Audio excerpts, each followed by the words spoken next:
Ever heard of leopardology? Kiwi Bernhard, originally from South Africa, wrote a book a few years ago about what we can learn from leopards and how to hunt for profit in a tough global economy. The book was an instant bestseller, making Kiwi one of the most sought-after international speakers. One day, Kiwi gets a phone call from the Speakers Bureau inviting him to deliver the opening address at a very important Microsoft conference. Hundreds of vendors from around the world were going to be there, including Bill Gates himself. Even for Kiwi, this was a huge opportunity. And I saw that the particular date that they were asking me for happened to be a Saturday, which of course is Shabbat.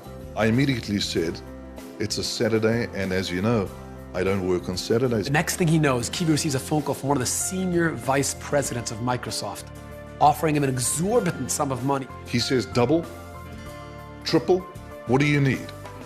I'll send you the check, you write it. I said, John, it's not about money. It's about Sabbath observance. Bang, the phone slams down. With no choice left, Microsoft had to change the date of the conference to Sunday so Kiwi could deliver his talk. I said, great, I'm in for triple the fee. Just kidding. A few months later, Kiwi got a phone call from this senior vice president of Microsoft, who shared with him how he had just been with Bill Gates on his private jet with a bunch of top executives, and we're talking about Kiwi and the conference. And John explained, he says, yeah, it was the craziest thing, you know. We had this guy, Kiwi, that was supposed to be the opening keynote speaker, and we just couldn't get him to commit to the Saturday platform because he's Sabbath observant. And John is explaining this to Mr. Gates, and he's saying, listen, we tried to make it happen, and we even threw money at him. He just wouldn't budge. He just wouldn't budge off the Sabbath. And John shares with me that when Mr. Gates heard this, Mr. Gates said back to John, that's what happens when you have something that money can't buy. You know, Kiwi demonstrated one of the most fundamental character traits of a leader: living a principle-centered life. The most important leadership requirement that is out there is the responsibility and the requirement that people have as individuals to lead themselves towards themselves. You see, leadership isn't about a position or a title that's reserved to a select few.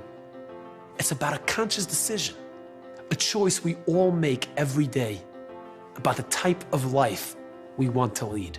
The principled, value-based liver says, I will not consume the world, I will choose the world.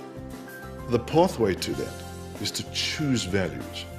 And it takes leadership, both external and internal, to do that. We live in a society that's constantly trying to convince us to live a quick fix, pleasure-centered life. But a true leader is someone who chooses to center his life around principles and values that money can't buy, like honesty, loyalty, humility, commitment, and compassion. Only when it's these type of principles and values that govern and guide every decision we make can we lead a truly happy, meaningful, and fulfilling life. Thanks for watching, and see you next time.